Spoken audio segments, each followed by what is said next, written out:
আজকে ভালো লাগলো। আপনারা ছোটবেলায় একটা গল্প শুনেছেন, আমরা গল্প পড়েছি। ফুটবল ফুটবল খেলা করে দুই দল, ফুটবলের লাথি খায় দুই দল। আমরা 1971 সালের পর থেকে আমরা এই লাথি খেয়ে এসেছি। আজ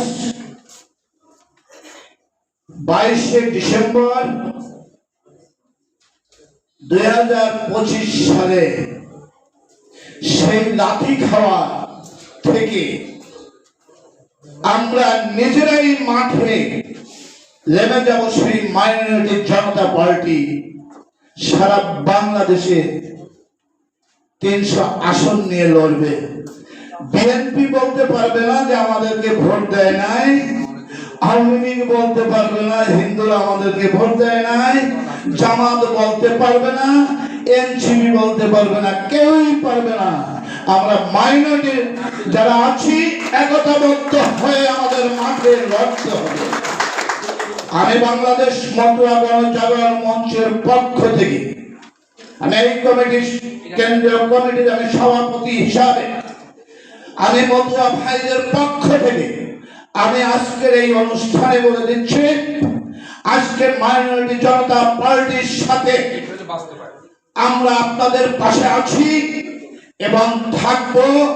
এই পার্টিকে, এই সনাতন পার্টিকে, হিন্দুদের এই সংখ্যালঘু এদেরকে বাঁচিয়ে রাখার জন্য আমরা মাইনরিটি জনতা পার্টির পাশে থাকবো। সংগ্রামের সাথে বন্ধুগণ, আপনারা জানেন, অনেক মিডিয়া ভাইরাও জানে, আমার একটা দল আছে, নিবন্ধন দেয়নি, অর্থাৎ সাবাস বাংলাদেশ পার্টি। আমি সেই সাবাস বাংলাদেশ পার্টির প্রতিষ্ঠাতা চেয়ারম্যান হিসেবে বলতে চাচ্ছি, এই মাইনরিটি পার্টিকে আমি সহযোগিতা করবো আমার সকল নেতৃবৃন্দ নিয়ে। সংগ্রামের সাথে বন্ধুগণ, আজকে আমি অবাক হয়ে গেছি, সময় সংকীর্ণ, একটু কথা না বললেই হয়।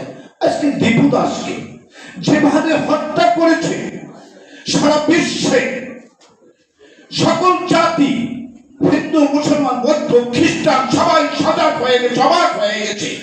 কিন্তু বর্তমান সরকার, প্রধান উপদেষ্টা ডক্টর মোহাম্মদ ইউনূস সাহেব এবং স্বরাষ্ট্রমন্ত্রী উপদেষ্টা এরা চুপ আছে। আর খেলা খেলেন না, খেলা কিন্তু শেষ হয়ে গেছে। পাপের ভাড়া যখন পূর্ণ হয়ে যায়, পাপ কিন্তু কখনো পাপকে ছাড়ে না। আপনারা কিন্তু রেহাই পাবেন না। মাইনরিটিরা, এই হিন্দুরা, এই হিন্দু বৌদ্ধ খ্রিস্টান সবাই এবং আমার নিরীহ মুসলমান ভাইরা এক হয়ে যেদিনকার লাগবে, সেদিনকার আপনি ওই গতিতে থাকতে পারবেন না। সংগ্রামের সাথে বন্ধুগণ, আমি আজকে আর বক্তব্য বাড়াবো না। যদি কখনো আপনাদের সামনে যদি সুযোগ পাই, তখন দুটি কথা বলবো। আমি মাইনরিটি জনতা পার্টির চেয়ারম্যান আমার সুপ্রীতি দাদাকে আমি ধন্যবাদ। সে যুদ্ধ করে এই পার্টিটাকে নিয়ে আসছে।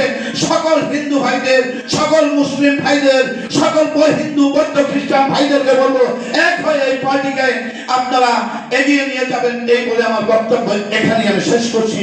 ধন্যবাদ।